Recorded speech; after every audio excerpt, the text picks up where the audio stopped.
నమస్తే, welcome to four sides TV. నేను అంజలి. కర్ణాటక కాంగ్రెస్ లో సీఎం కుర్చీ కొట్లాట స్టార్ట్ అయింది. సీఎం డిప్యూటీ సీఎంల మధ్య వివాదం ముదిరి పాకాన పడింది. వార్ ఓ రేంజ్ లో నడుస్తోంది. 2.5 ఏళ్ల పవర్ షేరింగ్ ఫార్ములాను పార్టీ పెద్దలందరికీ గుర్తు చేస్తున్నారు ఉప ముఖ్యమంత్రి డీకే శివకుమార్. అయితే కుర్చీ దిగేందుకు ముఖ్యమంత్రి సిద్ధరామయ్య ససేమీరా అంటున్నట్లు సమాచారం. నిర్ణయాన్ని మాత్రం కాంగ్రెస్ హైకమాండ్కే వదిలేశారు.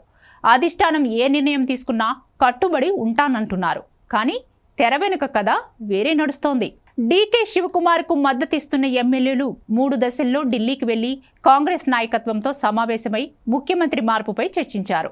2023 మే 18 నాటి ఒప్పందం, 2.5 ఏళ్ల ఫార్ములాను గుర్తు చేశారు. సిద్ధరామయ్య మాత్రం 5 ఏళ్ల పదవీ కాలాన్ని పూర్తి చేస్తానని పట్టుదలతో ఉన్నారు. దీంతో డీకే శివకుమార్ స్వయంగా గాంధీ కుటుంబ సభ్యులతో సమావేశమై తన అభిప్రాయాన్ని తెలపాలనుకుంటున్నారు.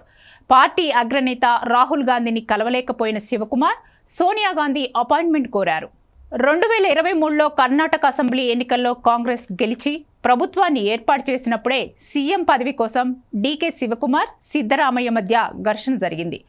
ఆ సమయంలో సిద్ధరామయ్య, డీకే శివకుమార్, కాంగ్రెస్ అధ్యక్షుడు మల్లికార్జున్ ఖర్గే, కేసీ వేణుగోపాల్, రణదీప్ సుర్జేవాలా, ఎంపీ డీకే సురేష్ మధ్య సుదీర్ఘ చర్చలు జరిగాయి. ఇద్దరూ చెరో 2.5 సంవత్సరాలు సీఎంగా కొనసాగాలన్న ఒప్పందం కుదిరింది. మొదటి 2.5 ఏళ్లు కావాలని శివకుమార్ డిమాండ్ చేశారు. కానీ సిద్ధరామయ్య తన సీనియారిటీని చూపడంతో ఆయనకు ఫస్ట్ ప్రయారిటీ ఇచ్చారు.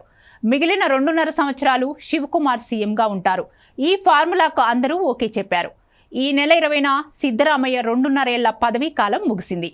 అయినా ఆయన ముఖ్యమంత్రి పదవిని వదులుకోలేదు. దీంతో డీకే శివకుమార్ ఇప్పుడు ఢిల్లీ స్థాయిలో లాబియింగ్ ప్రారంభించాడు. మొత్తానికి పంజాబ్ మాజీ సీఎం కెప్టెన్ అమరీందర్ సింగ్ లాగా సిద్ధరామయ్య రాజీనామా చేస్తారా, లేదా అశోక్ గెహ్లాట్ లాగా తన పదవిని నిలుపుకుంటారా అనేది వేచి చూడాల్సిందే.